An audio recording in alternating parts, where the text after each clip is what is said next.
یہ محرم کا مہینہ اللہ تبارک و تعالی نے اس کو ایک خصوصی حرمت عطا فرمائی ہے، اسی لیے اس کو محرم کہا جاتا ہے۔ محرم کے معنی عربی زبان میں ہوتے ہیں وہ چیز جس کو حرمت بخشی گئی ہو۔ حرمت کے معنی عظمت، تقدس، پاکیزگی، جس چیز کو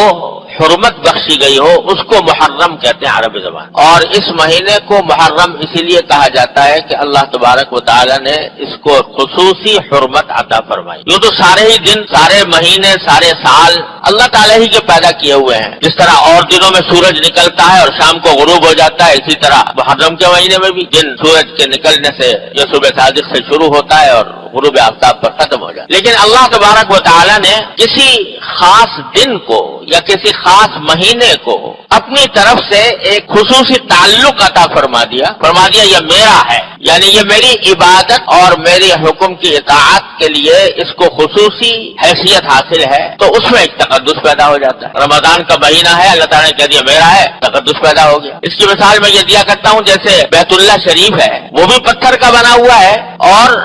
عام عمارتیں بھی پتھر کی بنی ہوئی ہیں، بلکہ اگر ظاہری اعتبار سے دیکھا جائے تو بیت اللہ شریف کے عمارت میں وہ حسن، ظاہری حسن نہیں جو اور بہت سی عمارتوں کے اندر ہو، پتھر بھی اس کے پلاسٹر بھی نہیں ہے، اس کے اوپر رنگ بھی نہیں ہے، لیکن چونکہ اللہ تبارک و تعالیٰ نے فرما دیا کہ یہ میرا ہے، تو اس کے نتیجے میں وہ بیت اللہ شریف کی ایک عظمت اتنی اس درجے ہو گئی کہ ساری بڑی سے بڑی، اعلیٰ سے اعلیٰ، شاندار سے شاندار عمارتیں اس کے آگے ہیچ ہے۔ جتنی کشش اللہ تعالیٰ نے اس کے اندر پیدا کر دی ہے ویسی کسی بڑی سے بڑی عمارت میں نہیں ہو سکتی۔ یہی معاملہ دنوں اور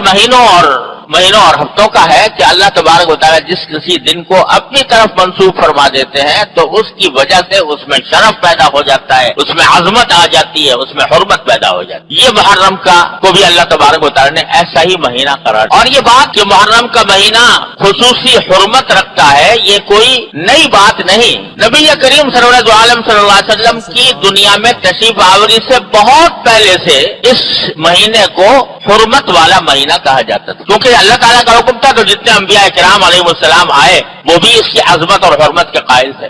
بعض لوگوں میں یہ بات مشہور ہو گئی ہے کہ عاشورہ یا 10 محرم الحرام کے دن کو جو خصوصی تقدس حاصل ہے وہ حضرت حسین رضی اللہ تعالیٰ عنہ کی کربلا میں شہادت کی وجہ سے ہے۔ بعض لوگ یہ سمجھتے ہیں، یعنی چونکہ حضرت حسین رضی اللہ تعالیٰ عنہ کی شہادت میدان کربلا میں 10 تاریخ کو ہوئی تھی، 10 محرم کو، اس واسطے وہ سمجھتے ہیں کہ عاشورہ کی یہ خصوصیت ہے اور عاشورہ کے اندر یہ تقدس ہے یا اس کی حرمت ہے جو وہ حضرت حسین کی شہادت کی وجہ سے وہ معزز اور مکرم ہو گیا۔ یہ بات درست نہیں ہے، اس لیے کہ محرم کی حرمت تو بہت پہلے سے چلی آتی ہے، انبیاء کرام کے زمانے سے چلی آتی ہے، اور حضرت نبی کریم صلی اللہ علیہ وسلم نے اس کی حرمت کا اعلان فرمایا، اپنی حیات طیبہ میں اعلان فرمایا، جبکہ حضرت حسین رضی اللہ تعالیٰ عنہ چھوٹے سے بچے تھے۔ لہذا 10 محرم میں حرمت اور تقدس اس واقعے سے پیدا نہیں ہوا، بلکہ اس کے برعکس حضرت حسین رضی اللہ تعالیٰ عنہ کی فضیلت اور ان کی عظمت کا یہ ایک مظاہرہ تھا کہ اللہ تبارک و تعالیٰ نے ان کو شہادت کا مقام عطا فرمانے کے لیے اس دن کو منتخب فرمایا جو پہلے سے مقدس چلا تھا۔ یہ ان کی عظمت ہے، حضرت حسین رضی اللہ تعالیٰ عنہ کی عظمت ہے، حضرت حسین رضی اللہ عنہ کی فضیلت ہے کہ ان کی شہادت اس دن میں واقع ہوئی۔ تو حقیقت میں یہ شروع سے اس کو،